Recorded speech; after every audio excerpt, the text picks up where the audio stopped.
tidak? Ayo. Masih cantik? Ustaz, masih Ustaz. Oke, sepakat. Kalau seperti Ibu Ustaz kan masih cantik. Umurnya berapa Ibu Ustaz? 50 tahun lebih, masih cantik. Oke lah, masih cantik. Coba yang 17 tahun dibalik. 71 masih cantik tidak?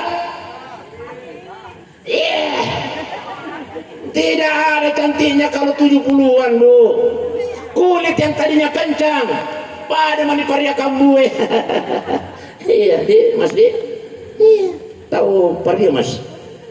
Tahu paria? Iya, yang pahit itu. Kulitnya bagaimana itu paria, Mas? Iya, kerodok.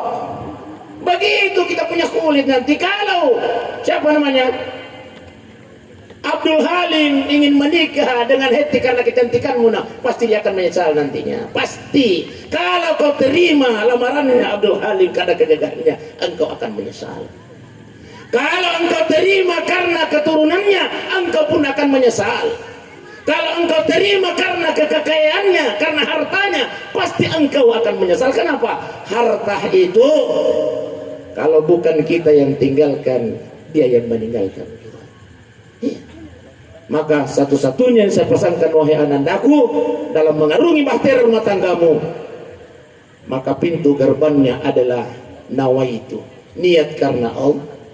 Engkau menikah, engkau terima lamarannya calon suamimu, wahai anandaku, itu karena Allah Subhanahu wa ta'ala. Apapun yang terjadi, itu karena semuanya kuasanya Allah Subhanahu wa ta'ala.